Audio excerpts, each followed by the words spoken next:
Hi friends, my name is Rishi Kanse and today I am here to discuss about method in Java. A method is collection of statements that perform some specific task and return the result of the caller. A statement can a method can perform some specific task without returning anything. Methods allows us to reuse the code without returning the code. In Java, every method must be part of the sum class, which is different from language like C, C++, and Python. Methods are time saver and help us to reuse the code without returning the code. Methods declaration. In general, method declaration has six components. First one, access modifier. Define access type of the method, that is from the where it can accessed in your application. In Java, there are four types of access access specifier. First one is public, accessible in all classes in your application.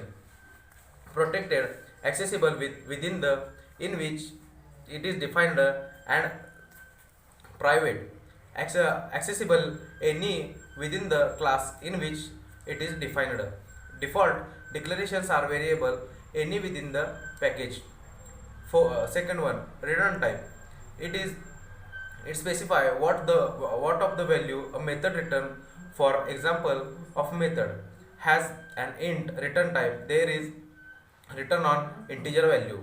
If the method does not return a value, its return type is void. Method name, it is an integer that is used to refer to the particular method in a program.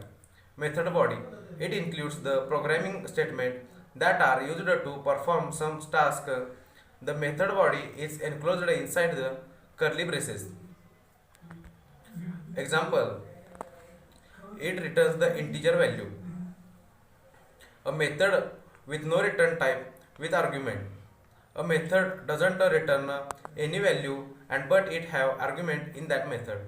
Example, void odd integer a integer b, result integer is equal to a plus b. For method with return type with argument, a method having programmer and it's also it is something sometimes value. Predefined methods. In Java, predefined methods are the methods that already declined in the Java classes libraries.